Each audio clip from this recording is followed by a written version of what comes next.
C'est bon? Très bon.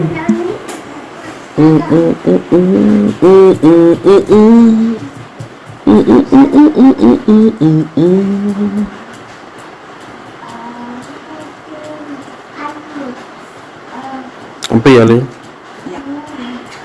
On commence par quoi cette fois-ci? Qui va prier? Josué prie. Merci Seigneur Jésus pour cette journée, Seigneur. Merci Seigneur Jésus de nous avoir fait ta parole, Seigneur. Merci Seigneur Jésus de nous avoir gardés tout au long de cette journée, Seigneur. Merci Seigneur Jésus de nous avoir protégés, Seigneur. Merci Seigneur Jésus pour tout ce que tu fais de nous, Seigneur. Merci Seigneur Jésus de nous avoir encouragés, Seigneur. Devant cette parole, Seigneur.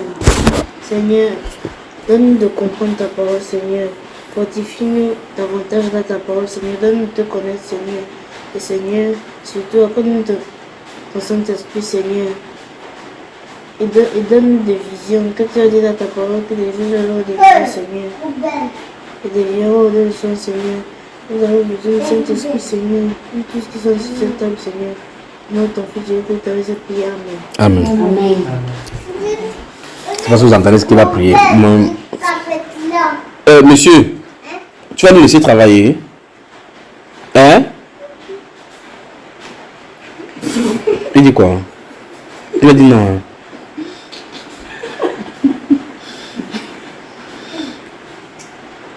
Alors, qu'est-ce qu'on fait maintenant dans cette deuxième partie? On fait quoi? Je réponds à la question de ma soeur. Quelle est la question, madame? Quel est le rôle de l'homme dans un couple? Le rôle de l'homme. Qui aimerait suivre ça? On parle de Madeleine, toi, tu es suivre? le Seigneur, quoi. Mhm. De la manière selon le Seigneur, quoi. Mhm. C'est très intéressant. Ah bon? Comment on a dit rapidement? Comme c'est éternel. Oui, en quoi est-ce que ça te concerne toi particulièrement déjà? Parce que tu as vite dit ça avec vivacité. Dis-nous pourquoi ça te concerne particulièrement? Chacun connaît ses problèmes.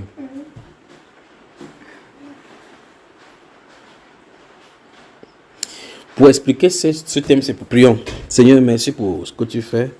Merci pour ta grâce, merci pour ta bonté, merci pour ta miséricorde inouïe pour nous. Père de gloire, guide-nous maintenant dans ta parole et dirige-nous, Seigneur Dieu de gloire, dans la voie de la vérité. Au nom de Jésus-Christ. Amen. Amen. Pour comprendre ce sujet, il faut toucher le problème de l'harmonie. L'harmonie dans l'ordre que Dieu a créé. Donc on va aller dans la Genèse. On va voir comment Dieu voulait le fonctionnement. Après avoir expliqué cette harmonie, on va voir les types d'exemples d'hommes que Dieu a montrés dans les Saintes Écritures. C'est un type, parce qu'on ne peut pas le sujet non, mais on va essayer de brosser. À l'issue de cela, on va se poser les problèmes, on va poser la problématique, qu'est-ce qui se passe maintenant, ou bien qu'est-ce qui s'est passé. Et quand on va détecter le problème, on va maintenant regarder, on va amener les solutions. Donc ça fait 4 étapes. D'accord? Comme on parle de l'objectif pédagogique. L'objectif pédagogique, c'est qu'à l'issue de la sortie d'ici, on comprenne l'harmonie, on comprenne le type d'homme que Dieu a mis, ce qui s'est passé et amener les solutions. Très bien. C'est bon, non?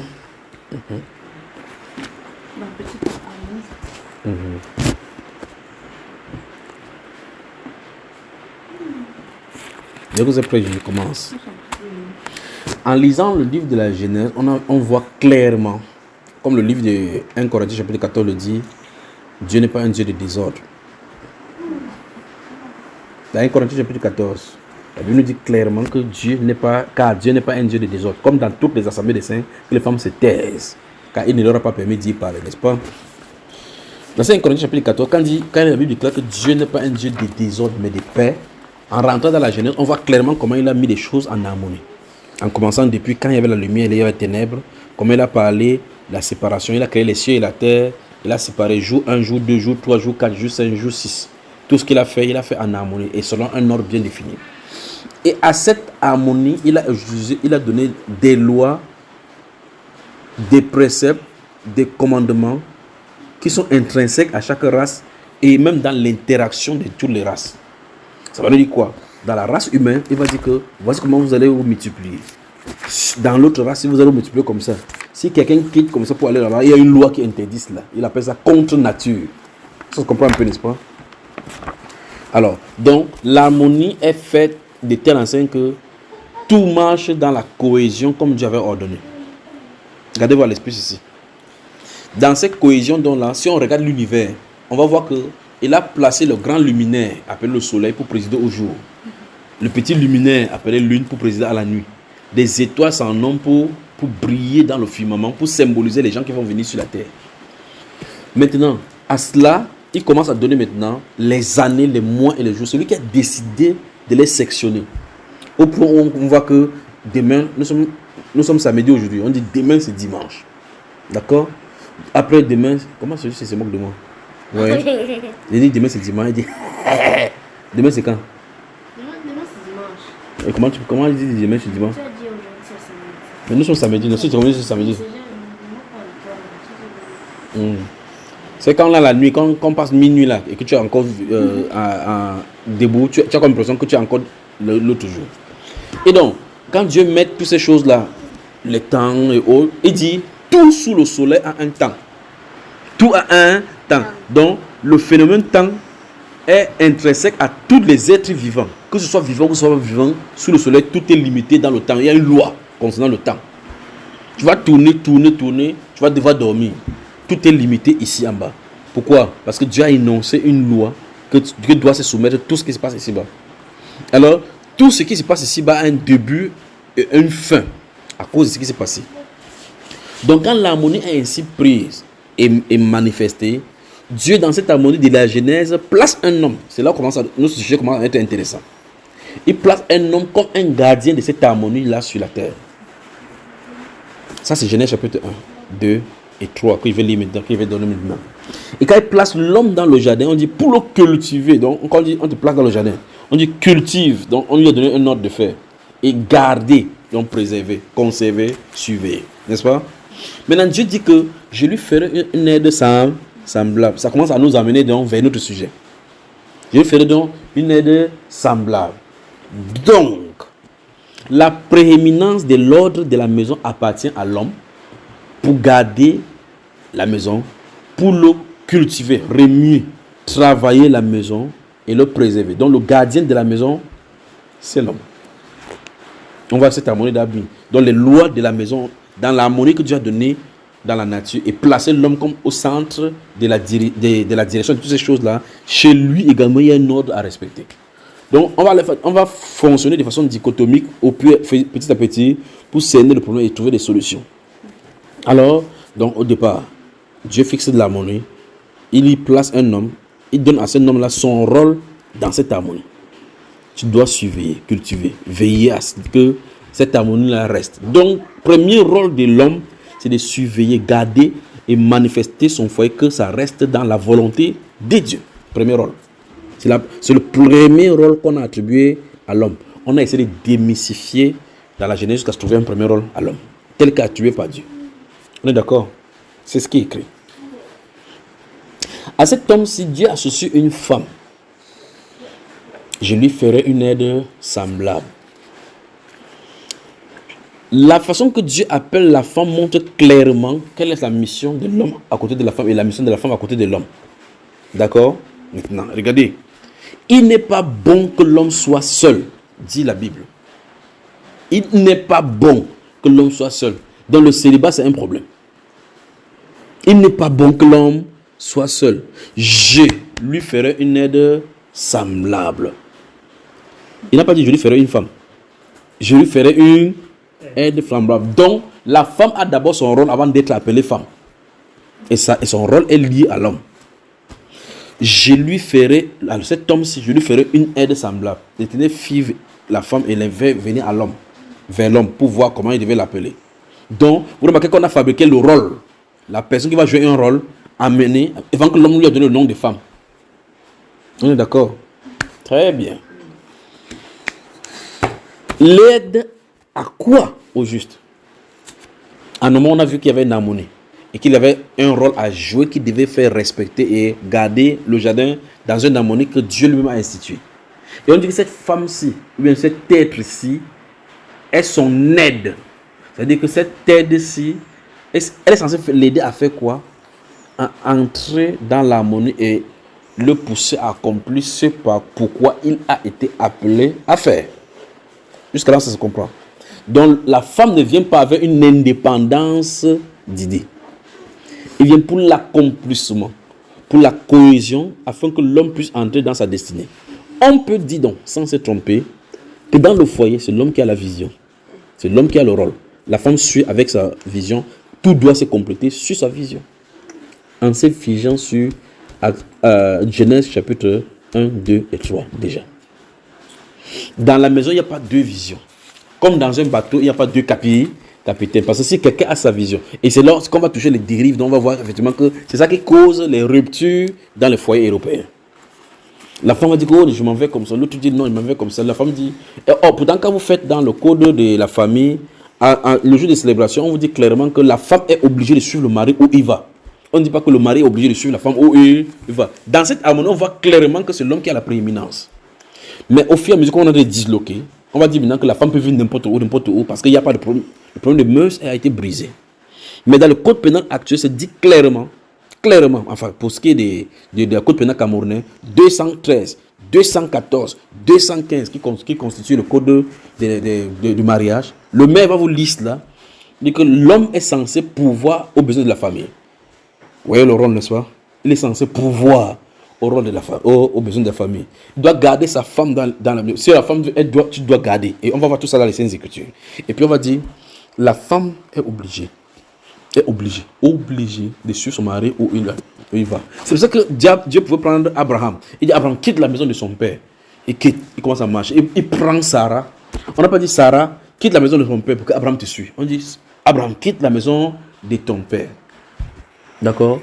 Jésus, là où il est là où il y a son église. C'est pas l'église. L'église ne va pas que Jésus suit. Non. Parce que quand on va y arriver dans les types véritablement, on va voir que c'est Jésus qui est le type de l'homme et l'église est le type de la femme. Et on va voir maintenant en expliquant bien dans ces cas-là que Jésus ayant un rôle à jouer, son rôle est collé à celui de l'église et l'église suit sa volonté. Ça, c'est dans ce qui est dans l'harmonie parfaite du Seigneur. Nonobstant les différentes accointances que le monde a introduit là-dedans. Donc, on voit donc que l'homme a la prééminence sur le dessein de Dieu par rapport à la famille. Pourquoi? Parce que c'est à lui qu'est confiée la tâche à faire quelque chose sur la terre. La femme l'accompagne. La femme est l'homme. Gardez-vous à l'esprit, la femme est l'aide de l'homme. Et ce que l'homme doit faire d'abord sur la terre, c'est d'abord de savoir si oui ou non il est dans la volonté de Dieu. Quand il est dans la volonté de Dieu, la femme qui met à côté de cet homme-ci, le but donc c'est l'aider à suivre cette voie-là. Regardez par exemple, je prends mon cas par exemple. Dans mon esprit, quand au départ, je ne voudrais pas me marier, juste ce que Dieu me dise, l'œuvre à laquelle je t'appelle sur la terre pour faire, il te faut une femme à côté. Vous voyez, dans mon esprit, dans mes pensées, je n'aurais pas souhaité me marier. J'étais en train de faire mes prédications parce que je ne voulais pas que ça dérange quelqu'un. Parce que de toute façon, je ne voulais pas que quelqu'un souffre à cause de moi. Juste ce qu'ils disent que la femme, que l'œuvre à laquelle je t'appelle à faire, il faut une femme à côté de toi. Si elle n'a pas fait ça, et puis il a dit, ok, si c'est comme ça, fais-la venir elle-même. Et puis elle a fait venir grâce que vous voyez là. Quand elle a vu, elle a dit, là voici, c'est elle. Sinon, les tonnes que vous voyez là ne devaient même pas sortir. Tu vois, elle ne devait pas être là. Ça, c'est pas vous comprenez. Et donc maintenant, vous voyez, quand elle est venue, je ne sais pas quelles étaient ses ambitions initiales. Peut-être qu'elle était petite, elle a dit que je serais une grande chanteuse. Je serais, vous voyez ça, elle est venue entrer dans une destinée. À cet instant, vous voyez comment on m'accompagne jusqu'à maintenant. Si ça avait été moi, j'étais seul, que vous êtes assis ici là, qui va vous préparer la nourriture? C'est qui veut parler, tu vas dire que il ne faut que parler de la Bible, il faut que parler de la Bible, on va tomber, on va mourir. Mais vous voyez, pendant qu'on parle, elle s'occupe de la cuisine, elle fait des choses pour que vous mangez. Elle donne spirituel, elle donne physique. Quand je ne suis pas là comme ça, là, quand elle n'est pas là, elle est en train de prier là-bas, que le Seigneur fait qu'il bombarde leur cœur bien pour qu'à l'aise là, ils comprennent bien que la Bible n'est pas facile. Vous voyez? Mais le point c'est, vous voyez que quand elle est entrée dans ma vie, elle n'est pas venue avec notre vision. Elle est venue dans cette vision, on est en train d'avancer. Et justement, l'une des grandes révélations de la Bible, c'est que Dieu ne donnera pas pour un couple deux visions qui soient antagonistes. C'est l'une des premières choses que vous allez remarquer dans le truc. Sinon, vous allez arriver à un niveau où on commence à parler de l'incompatibilité. Quand il y a une incompatibilité, il faut s'arrêter en regardant que, mais pourquoi, qu'est-ce qui crée le couac? Ça, je comprends. Et puis, vous remarquez que, si vous regardez très attentivement, vous remarquez que Satan peut avoir donné une vision à l'homme dès le départ. Quand il veut entrer dans la volonté de Dieu, ça commence à créer des couacs. C'est pour ça que vous voyez certaines personnes quittent le travail quand ils se marient. D'autres sont obligés de casser telle chose pour se soumettre à la volonté de Dieu. Ça fait mal souvent, mais c'est nécessaire pour être en harmonie. Regardez voilà le mot harmonie. Dans l'harmonie initiale préparée par Dieu. D'accord? Alors donc, ça veut dire que quand vous allez suivre dans le code pénal, on dit l'homme, la femme est obligée de suivre le mari où il va. Ça veut dire quoi concrètement? C'est parce que s'il a de travailler au nord et que tu dis que non, le climat du nord ne me plaît pas, il n'y a pas ça. L'église suit Christ là où il va. Que ce soit dans les airs où vous pensez, que ce soit dans les eaux, vous allez. Amen. Alors, donc Dieu a fixé dès le départ l'homme comme chef de la femme. Nonobstant les lois européennes, ça ne changera pas ce que la Bible dit. L'égalité des genres, les lois du millénaire, les 8 points de millénaire de l'ONU, pour pouvoir éteindre tout genre de vérité, tout genre d'égalité sur la terre. Ils sont en train de courir dans le sac. Ils ne pourront jamais mettre l'homme et la femme aux mêmes égalités. De toute façon, pendant qu'on y est, qu'ils fassent jouer les femmes et les hommes dans la même équipe de France. Ensemble, on voit. Donc, c'est que le gardien soit Marianne et que le défenseur soit Mirabel. Et puis, on a un Marseille Desailly quelque part encore qui joue dans la même équipe. Pour le montrer que quelque chose ne va pas vrai. Tant qu'ils auront l'équipe nationale féminine et l'équipe nationale masculine, il y a une différence. On a en train de faire une dislocation. Or, ils savent très bien qu'ils ne peuvent pas le faire. Parce qu'à la maison, il faut quelqu'un qui doit donner l'ordre et l'autre doit suivre. Sinon, s'il y a 2 ordres à la maison, ça va toujours finir par des couacs et par des harmonies. Dieu avait donc fait que l'homme... Pourquoi? Parce que c'est l'homme qui a été créé à l'image de Dieu par la femme. N'est-ce pas ça? Très bien. Mais calme que ça entre d'abord bien. Il dit, c'est l'homme qui a été créé à l'image de la femme, de Dieu par l'homme. Et la femme a été créée à cause de l'homme. C'est parce que l'homme a dit que, ouais, je suis seul. Dieu a dit, ok, tu n'es plus seul. Il donne la femme. La femme est un complément de l'homme pour faire la volonté de Dieu. Et cela était nécessaire même dans le plan de Dieu, ces besoins-ci. Pourquoi Dieu a décidé de faire chaque animal, homme et femme, mâle et femelle, arrivé sur l'homme, il a fait seulement l'homme? Pourquoi? Où est-ce que le modèle de mâle femelle est sorti pour qu'il puisse faire Madame Lion, Monsieur Lion? Quand il se lève matin, Monsieur Lion dit, Madame Lion, bonjour, je vais manger aujourd'hui. Et il mange. Mais pour l'homme, il n'en avait pas. Il dit, mais pour l'homme, il ne trouva point d'être semblable à lui. L'Éternel fit tomber l'homme dans un profond sommeil. Il prit une côte, parce que c'est le seul qui est sorti de son femelle. Dont le femelle est sorti. L'un, il a fait l'un et l'autre, pour qu'ils n'ont pas de fraternité directe. Mais pour l'homme et la femme sont liés. Parce qu'il fut un temps où l'homme était 2. Il fut un temps où l'homme était l'homme et femme. Dieu les a disloqués. Tu comprends cela? Très bien. Tu savais ça? Hein? Voilà. Donc, elle était à l'intérieur. Comme par exemple, quand Christ vient sur la terre, l'église était à l'intérieur. Tout à l'heure, j'ai dit qu'avant de rencontrer mon époux, je ne voulais pas me marier. Mais quand je marchais sur la terre, ils étaient là-dedans. Dans moi. En tant que sémence. Mais lorsque j'ai rencontré ma femme, ils sont sortis. Vous remarquez ça? Donc, ça veut dire que si je n'avais pas rencontré ma femme, ceux-ci et tout ce que vous voyez là, ils devaient être à l'intérieur. Ils devaient finir la terre partie avec eux. Mais Dieu a fait qu'elle soit manifeste. Donc, l'homme était dans la femme, comme l'enfant c'était en moi. Mais les voici comme ça, le voilà qu'il voit, mais il est une partie de moi. Vous comprenez? Hein? Alors, le premier rôle donc de la femme, on le texte, c'est le premier rôle donc de l'homme, c'est de faire la volonté de Dieu, la vision de Dieu. Mais combien d'hommes sur la terre savent effectivement ce que Dieu les a appelés à faire? Parce que gardez-vous à l'esprit, quand on parle des volontés de Dieu, les gens entendent toujours aller prêcher la Bible. Ce n'est pas ça dont il est question. Parce qu'en fin de compte, dans le jardin, on n'a pas vu un endroit où Adam était censé prêcher la Bible à la lionne ou au cochon. Vous avez un endroit où on a donné le verset biblique de prêcher? Non, ce n'est pas cela. Il avait une œuvre à faire. Une œuvre à faire. Et ce n'est que dans cette œuvre-là que tu fais, qui est dans ta destinée, que tu accomplis la volonté de Dieu pour toi. Et vous remarquez que si Dieu met quelqu'un dans un endroit, tu fais cela et une autre personne fait autre chose, tout ça dans la cohésion dont forme l'harmonie pour faire totalement la volonté de Dieu. Chaque personne a une expression de la volonté de Dieu dans sa vie. Tu es appelé à faire telle chose. Regardez, dans la Bible, vous aurez remarqué que Jérémie ne savait pas lire ni écrire. Tu vois? Il parle. Baruch est en train d'écrire. Baruch est en train d'écrire. Baruch, je parle du livre de Jérémie. Il est en train d'écrire. Il écrit. Pierre ne savait pas écrire. Il parle. Jean-Marc écrit. Oui, ça, mais ils ne savent pas. Il ne peut pas parler. Dieu ne lui parle pas à lui. Quand Pierre parle, quand il finit de lire, il dit que lis ce que tu as dit. Il dit oui, c'est ça qu'il a dit. Baruch est parti. On a pris le rouleau que Isaïe avait écrit, les prophéties. On a allé lire, on a entendu le roi. Le roi a entendu, il dit, il y a trop de menaces. Il a pris ça brûler. Baruch est encore venu, il a encore dit la même parole. Il a encore écrit la même chose, exactement mot pour mot qu'il avait d'abord écrit. Parce qu'il est un porte-parole. Mais il ne peut pas écrire. Maintenant, voici quelqu'un qui est porte-parole, mais il ne sait pas écrire. Vous voyez que lui, il est porte-parole. Celui-ci est écrivain. Dieu utilise celui-ci comme écrivain. Il recevra la récompense d'écrivain. Celui-ci recevra la récompense de porte-parole. Mais il travaille en harmonie.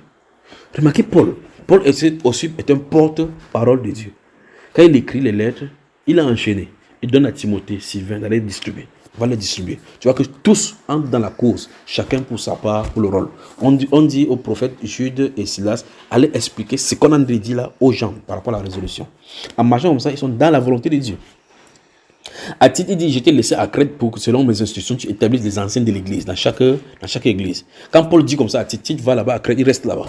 Quand il dit, si tu trouves quelqu'un infidèle qui ne soit pas accusé, si, il respecte les 19 conditions, tu es établi à la charge des faits. Quand il fait ça, le ciel connaît, parce que c'est Paul qui a été appelé au ciel. Quand il te donne l'autre, tu pars, le ciel est derrière toi, parce que Paul t'a envoyé. Tu vois cela?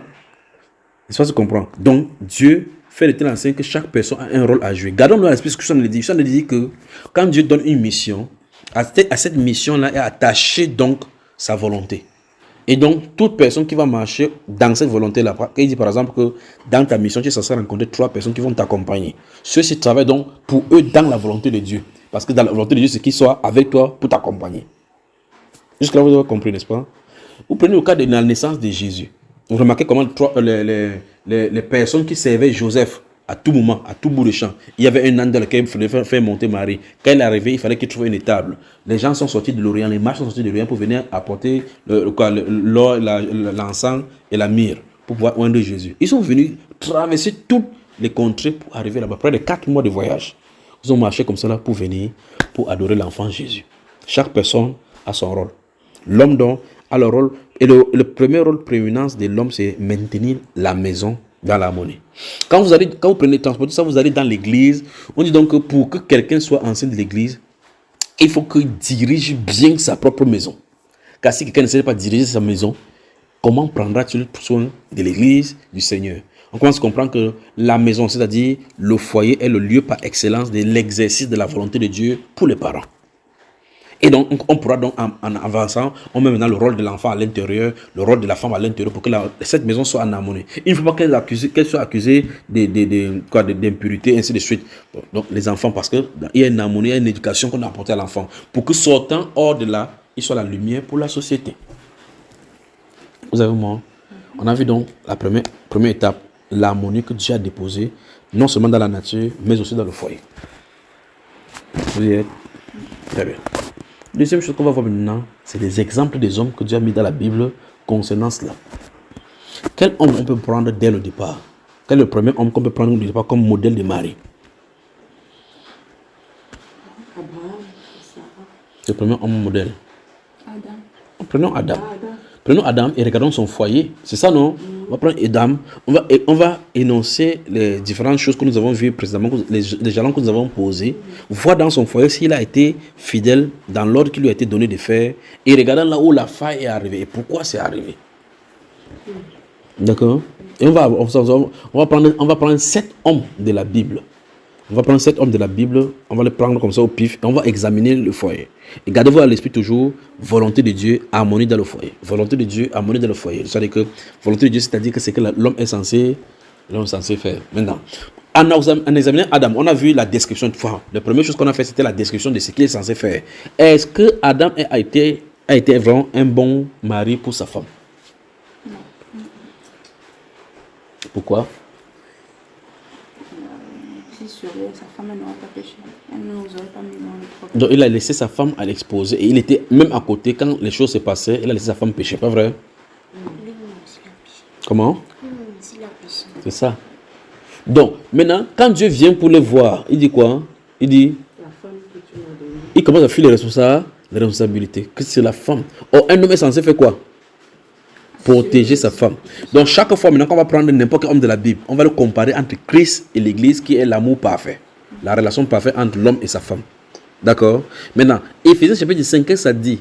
En commençant au passage du verset 22 jusqu'au verset 32, où on parle effectivement de ce rôle dans le foyer. Femmes, soyez soumises à vos maris comme l'Église l'est au Seigneur. Hommes, aimez vos femmes comme Christ a aimé l'Église jusqu'à donner lui-même sa propre vie pour elle. Vous voyez cela? Donc, pourquoi Christ, en prenant, puisqu'il s'agit de l'homme ici, quand on parle de femme, on y va. Pourquoi Christ a aimé son épouse au point où il meurt? Il préfère prendre les coups qui devraient être sur son épouse. C'est lui qui a pris. On a vu ici dans la première partie, les châtiments qui nous donnent la paix est tombé sur lui. Et c'est pas ces meurtrissures que nous sommes guéris. Donc c'est un peu comme les gardes du corps. Un bon garde du corps qui poursuit, qui marche devant un chef d'État. Quand s'il voit la balle en train de venir, il met son corps pour prendre la balle pour que ça ne touche pas son maître, même s'il doit mourir. C'est pour ça qu'un véritable garde du corps, c'est un sacrifié. Parce qu'on tire. C'est pour ça que vous voyez quand il fait le brou, vous voyez si son cadre, il protège avec le corps le chef d'État, parce que c'est eux qui prennent les balles du chef d'État. L'homme est le gilet pare-balles de sa femme. Mais vous voyez comment de certaines femmes, oh non, j'aimerais bien que vous me teniez le temps de parler de ceci, parce qu'il faut qu'elle s'est fatiguée. Ça ne devenir une fatigue. Tu résistes là n'importe comment, ça ne tient pas. Ça ne tient pas le coup. Ça ne résout pas le problème, ça c'est à l'intérieur. Oh, pourtant, maintenant, j'en ai voulu amorcer un endroit où ça sera vraiment sucré. Maintenant, vous voyez, certaines personnes, je ne sais pas comment on peut traiter un homme qui peut exposer sa femme à l'ignominie. C'est-à-dire qu'un homme qui peut laisser que sa famille. Quand vous comprenez ces choses qu'on a dit là maintenant, c'est pour ça que vous devez comprendre que certains aspects des relations africaines sont mauvaises pour le foyer. Vous allez remarquer comment un homme reste dans son foyer, les parents viennent pour aller dire n'importe quoi à sa femme. Mais c'est terrible. Le Seigneur ne permet pas que n'importe qui dise n'importe quoi de l'église. Pour le cas d'Israël, on a vu dans la première partie comment, malgré qu'Israël ait péché devant Dieu, quand quelqu'un venait de l'extérieur, il dit hey, il n'y a même pas de problème ici dans cette maison. Pourtant, et vous remarquez que tous les livres, que ce soit le livre d'Osée, que ce soit le livre de Sophonie, que ce soit le livre d'Amos, que ce soit le livre d'Abdias, Nahum, tout là-bas, c'est la plainte entre un homme et une femme. Dieu dit que sa femme lui a été infidèle, pas vrai? Il bavard. Montre-moi la lettre de divorce qui était envoyée. Qu'est-ce qui était fait? Il était pris dans le désert, nagé. Mais quand quelqu'un vient dire hey, on n'a même pas de problème dans cette maison. Vous voyez comment Dieu traite sa femme? Très bien. Donc, c'est ainsi qu'on doit traiter la femme en la gardant. Mais tu entends, c'est un homme qui vraiment, il boit du. Après, tu entends, laisse-moi la sorcière qui est là dedans. Donc, sa femme est une sorcière. Mais il appelle les chisa dehors chérie. Mais sa femme, c'est une sorcière. Quand ça ne veut pas dire que la mère de mes enfants, comment faire comme ça, regarde la main. Il est la mère de mes enfants. Va dire ça à ta mère là-bas. Ta sorcière de mère. Enfant des sorciers. Qu'est-ce qu'il fait? Il expose sa femme à l'ignominie. Un homme normal doit préserver sa femme. Donc, on remarque que c'est la faute d'Adam qui nous induit ça clairement. Ça montre par là que l'homme, par la suite, pouvait avoir les faiblesses pour pouvoir exposer sa femme au péché. Vous voyez? Est-ce que normalement, avec le péché que Ève a fait, ce que Adam a fait, il a été solidaire dans le péché. Il devait plutôt protéger que le péché n'arrive pas. Il devait dire, arrête ça. Le Père a dit qu'on en mange, point, on enquête là-dessus. Vous voyez? Donc, après ça, au lieu de faire l'association pour mettre le bloc, pour bloquer Satan n'entre pas, Satan entre, ils font plus de l'association pour rester dans le péché. Je ne sais pas si vous comprenez. Regardez encore, vous pouvez voir encore notre couple, Ananias et sa fille et Saphira. On va les retrouver là devant, on arrive.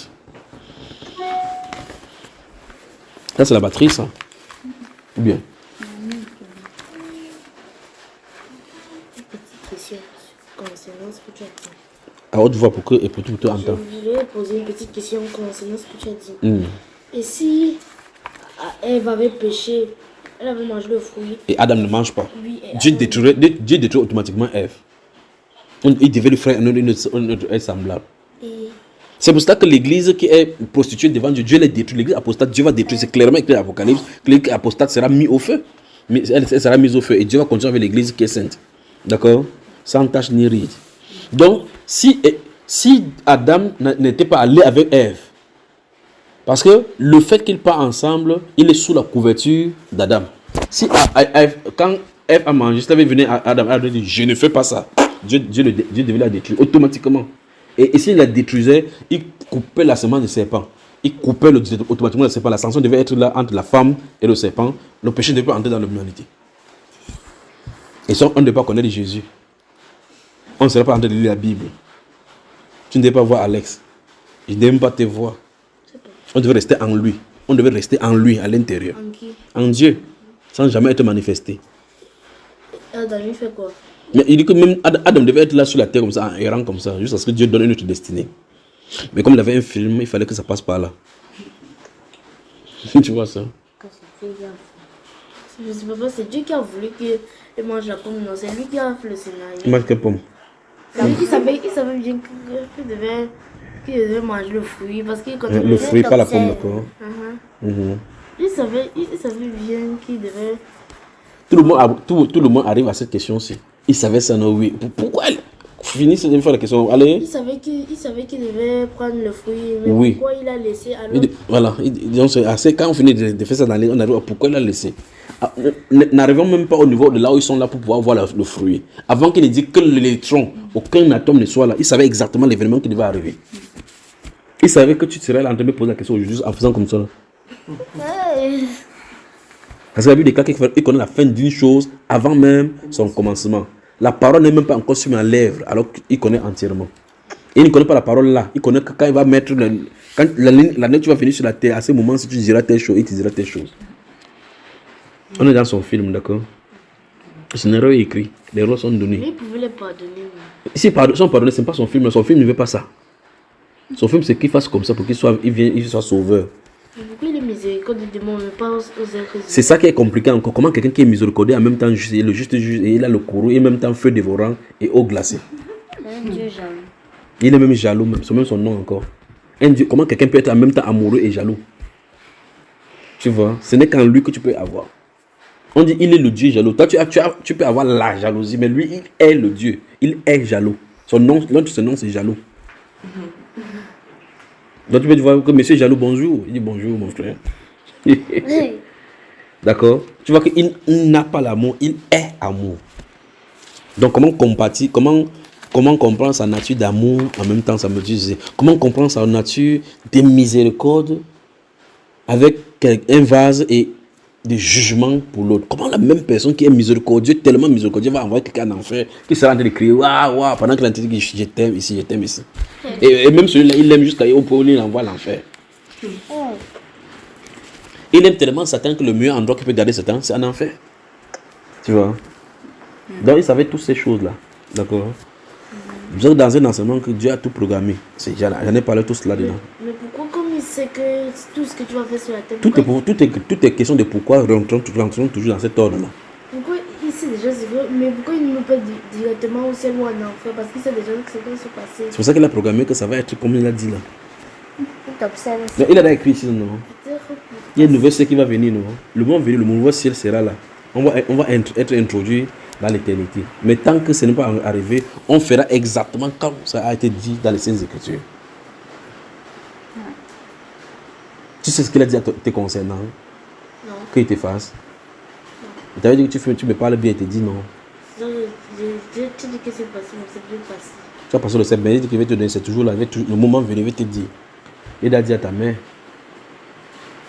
Alors, donc, le but essentiel maintenant, c'est dans cette partie-ci, c'est de voir donc les hommes qui sont les types. Et on a vu qu'un type, quand ça dit que les premiers types d'hommes, Adam est un premier qui a un foyer, qui n'a pas su maîtriser son foyer, il a laissé un ennemi entrer et attaquer sa femme. Et par cette attaque, la Bible veut nous montrer qu'en premier exemple, que si l'homme ne garde pas bien sa femme, à cet instant, Satan va toucher. Elle est vulnérable. Donc la femme est vulnérable. La femme est vulnérable. La femme est vulnérable. Elle doit être protégée.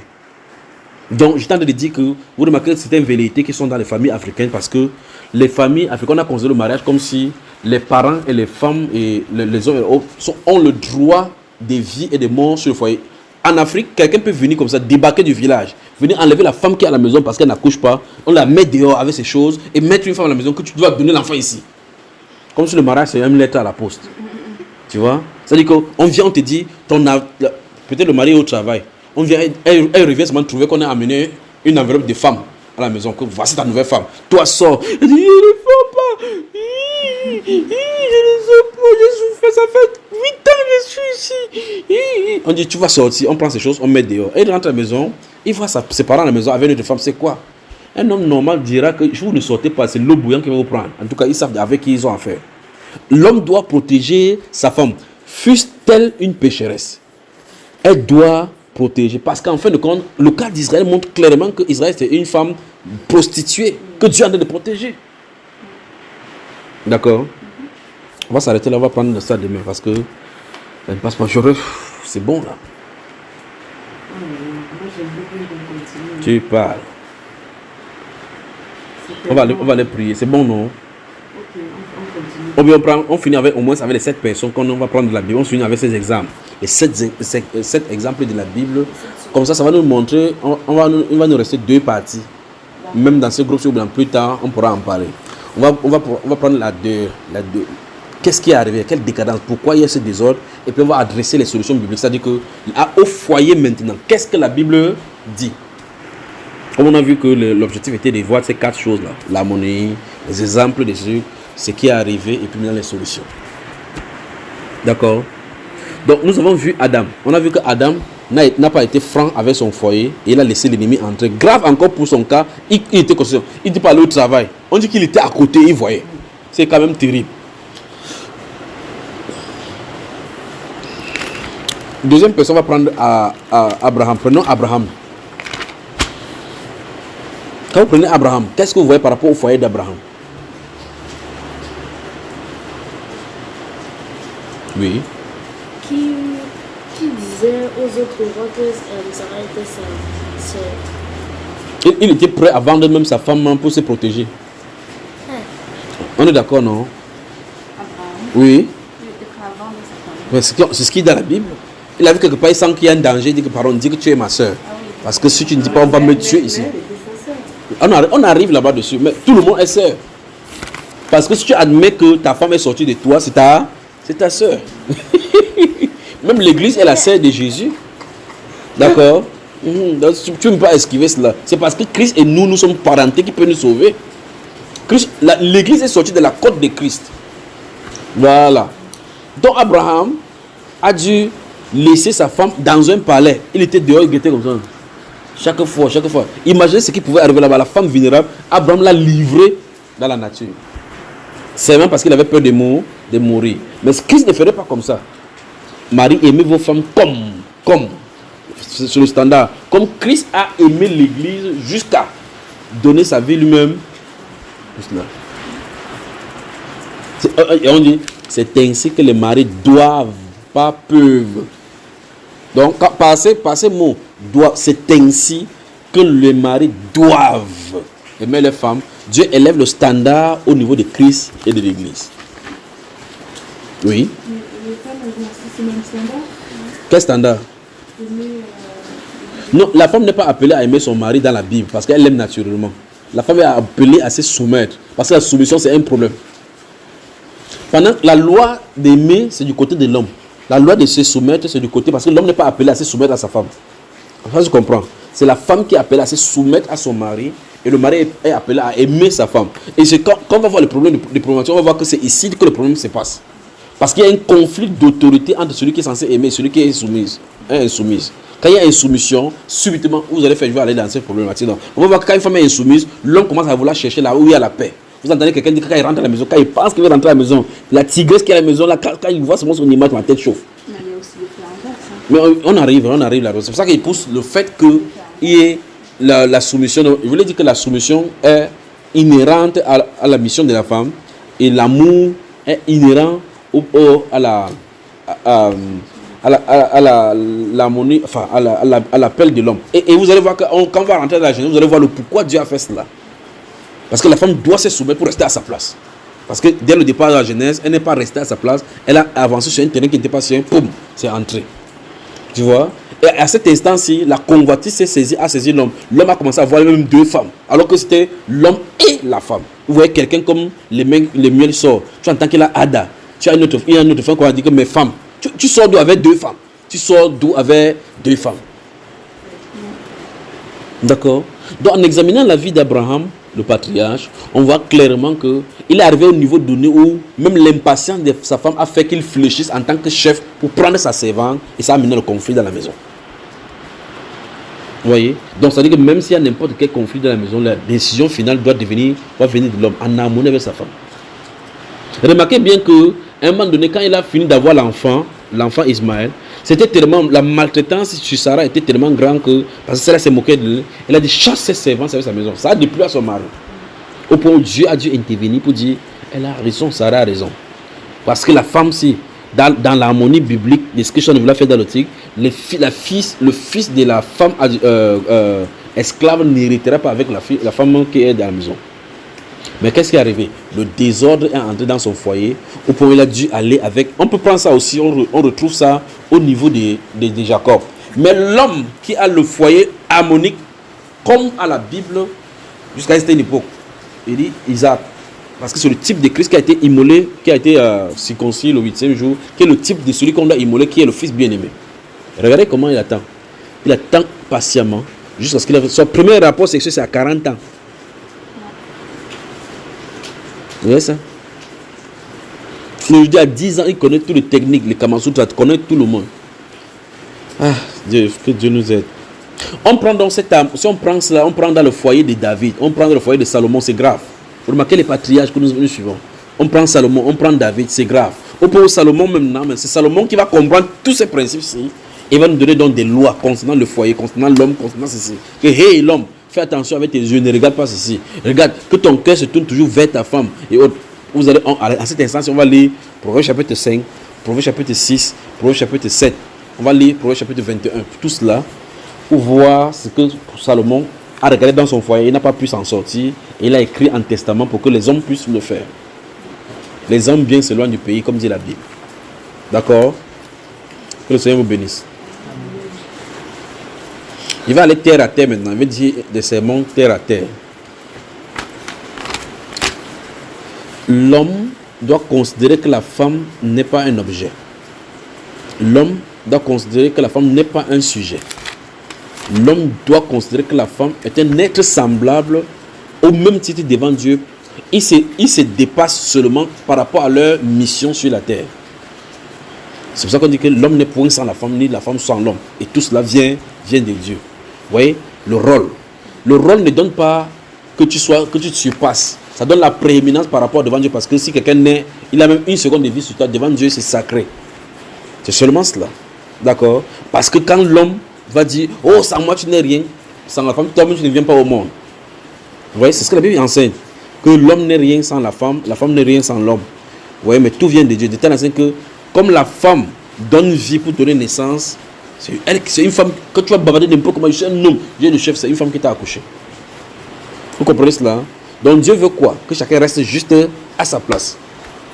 Mais aujourd'hui, je dis encore une fois de plus, pour avancer dans cette notion qu'on va toucher ce qui a gâté, il va falloir qu'on considère que c'est la parole de Dieu qui est la vérité et la dernière autorité. Sinon, si on n'entre pas avec ce standard-là, on va confronter avec nos réalités d'aujourd'hui et ça va fausser la piste. D'accord? Que Dieu vous bénisse. Dans la Bible, on va voir les femmes des caractères, des femmes... Regardez une femme comme par exemple la femme de Pilate. Vous connaissez la femme de Pilate?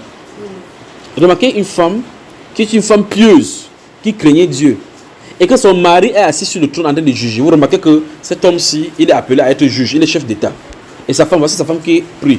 Mais il prie sur... Non, c'est faisant une femme de Cusa. Remarquez bien, quand cette femme-ci vient pour dire, dites à mon mari que faites attention avec le Messie là. Le garçon là que tu vas juger aujourd'hui, parce que j'ai souffert en songe le concernant. Il n'a pas suivi le conseil. Vous voyez que cette femme-ci a aidé son mari dans sa mission de jugement pour l'empêcher de faire ce qui est mal. Voilà ce que la femme doit faire.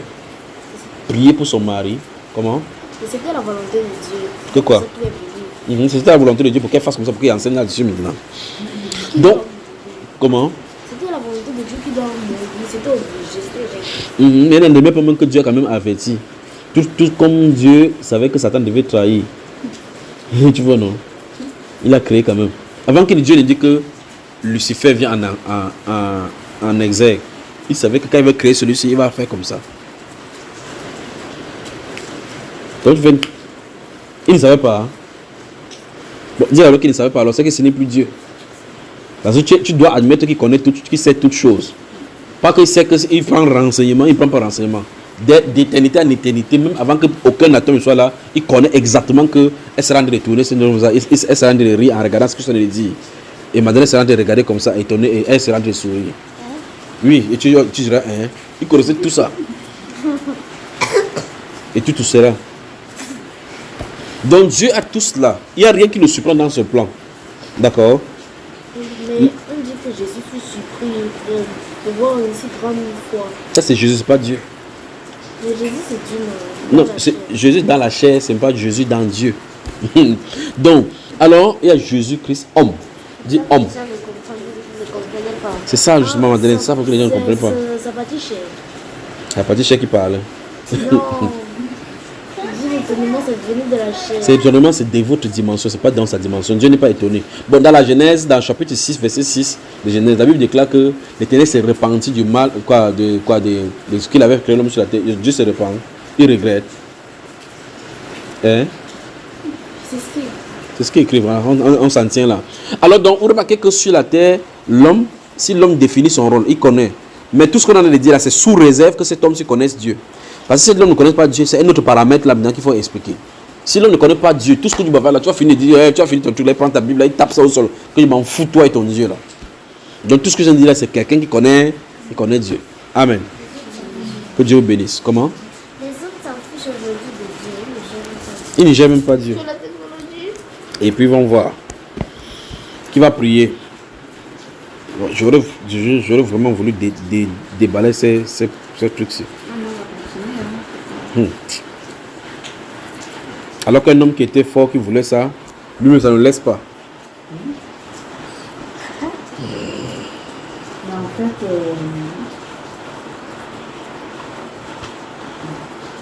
ce sujet-là, il faut que l'homme et la femme soient soumis. Mais tu ne verras pas toujours cela. Parce que la Bible ne nous montre pas toujours ceux qui craignent Dieu.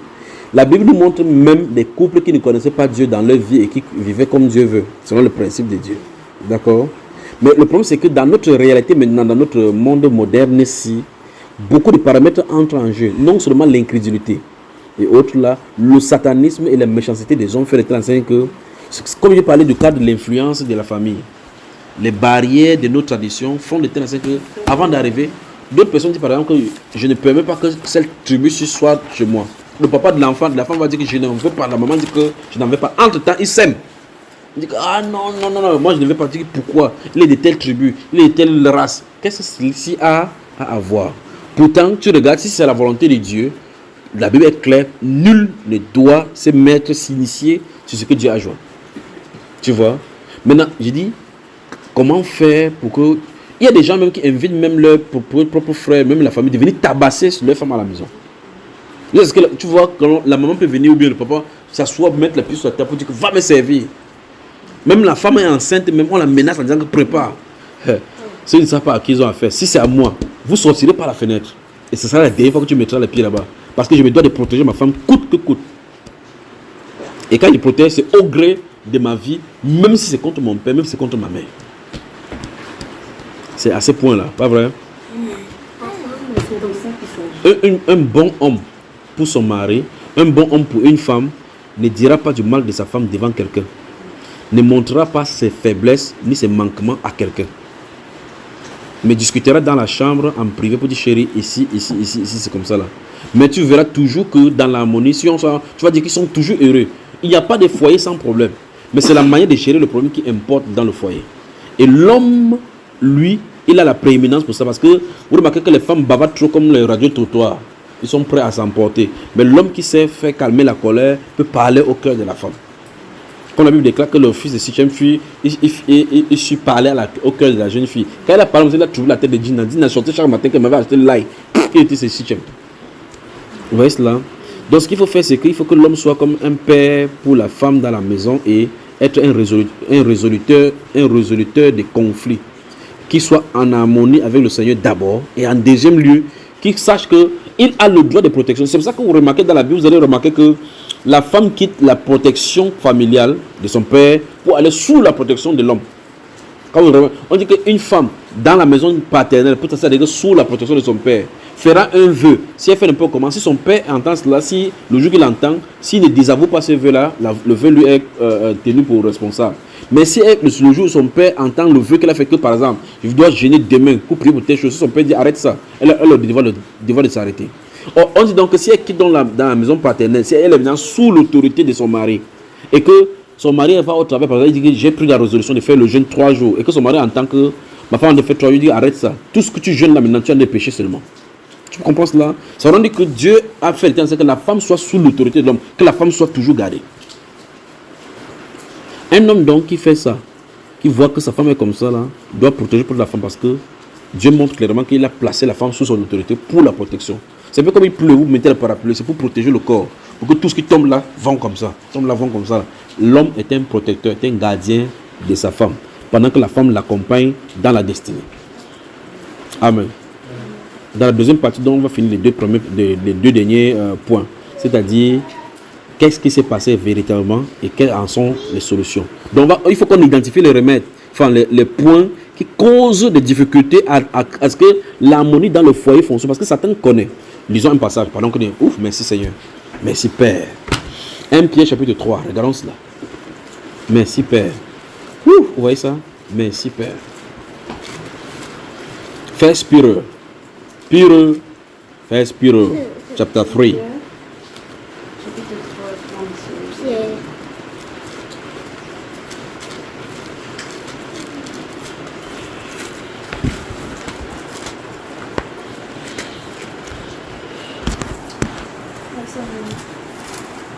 Donne le numéro de la page. Il est où là-bas?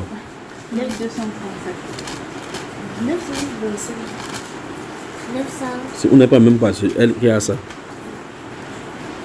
Moi, dans la même page. 927, modèle 25. Ah, oui, je On y est. C'est là. Voilà. Lisons le verset 1 jusqu'au verset 7. C'est le verset 7 même qui est intéressant. Bon, lisons rapidement le verset 7 même avant on y va. Marie, montrez à votre tour de la sagesse dans vos rapports avec vos femmes, comme avec un sexe plus faible. Stop. Vous avez vu ce qui est écrit là-bas? Allez dire ça en Europe, je dois te taxer maintenant de Jarestine. Marie, montrez à votre tour de la sagesse. Vous avez vu ça? Vous voyez comment le Saint-Esprit est en train de montrer comment l'homme doit traiter sa femme. Continue. Honorez-les. Stop. Vous avez vu ça? L'homme doit honorer sa femme. Vous avez vu ça? L'homme doit honorer sa femme. Donc, ça veut dire que si tu conduis la voiture, vous entrez quelque part, l'homme ouvre la porte comme ça, là, que entre chérie. Il là. Pas qu'il ouvre la porte, il tape la porte, boum. Après, il dit, hey, elle est où? Tu es derrière. L'homme doit honorer. Si les gens suivaient la Bible et qu'ils marchaient dans la Bible, l'harmonie devait être dans le monde, dans ce monde-ci. Maintenant, regardez le volet. Il dit 1. Marie, montrez à votre tour, montrez. C'est-à-dire, dans la démonstration du fonctionnement de sa vie quotidienne avec sa femme, il doit montrer de la sagesse dans le rapport avec son épouse. Et l'une des choses qui est dit là-bas, c'est de dire que l'homme doit savoir que la femme est une sexe faible. Donc, même si elle dit que je suis Marguerite Tchatcher, tout ça, cela. Comme tu es une femme, il y a une faiblesse en toi, que Dieu a fait le fait que tu sois femme, c'est une faiblesse. Donc, même si la femme bat n'importe quoi, tu ne peux pas dire ouais, la radio trottoir. Quand tu vas finir, tu vas comprendre que c'est naturel et c'est normal qu'elle soit comme ça. C'est une femme. Donc le mari ne doit pas s'emporter comme sa femme. Mais dans cet emportement de sa femme, il doit comprendre que non, sa faiblesse, c'est le fait qu'elle soit femme. Il doit montrer la sagesse. D'accord? Honorez-les comme devant un héritier de la grâce de la vie avec vous. Et puis il dit, faites cela pour que rien ne vienne faire obstacle à vos prières. Et c'est le point là maintenant, le point capital. Dieu nous dit clairement ici que s'il y a l'harmonie entre l'homme et la femme dans un foyer, la prière sera exaucée. Et donc vous voyez que comme il y a une fondation comme ça dans les Saintes Écritures, Satan doit faire tout et tout pour qu'il n'y ait pas d'harmonie dans le foyer. Parce qu'il a dit, faites-en cela comme ça pour que pour que rien ne vienne faire obstacle à vos prières. Quel est le rôle de Satan? Si ceux-ci ont les prières exaucées, ils vont me détester. Ils vont me combattre. Alors, il faut qu'ils créent le problème avec la tension avec la femme et l'homme pour qu'il y ait des obstacles à la prière. Parce qu'en fin de compte, ce n'est pas en harmonie. Même si tu peux pas te cacher dans ton coin, tu pries, ça ne marchera pas. Parce que les deux doivent être en communion, d'un commun accord. Et donc, l'endroit le plus harmonieux pour prier, pour que Dieu exauce facilement, c'est entre l'homme et la femme. Parce qu'il a dit là où 2 ou 3 sont assemblés, parce que si un homme, une femme et son enfant, ils prient, Dieu peut exaucer. Mais imagine que tu t'arrêtes comme ça là, et que tu n'es pas sincère avec ta femme. Ta femme n'est pas sincère avec toi, vous venez de bagarrer. Ça ne vaut pas la peine. Ça, vous comprenez. Donc l'harmonie dans le foyer est important parce que c'est le lieu d'exaucement par excellence. C'est le lieu où il y a une promesse d'exaucement automatique du Seigneur.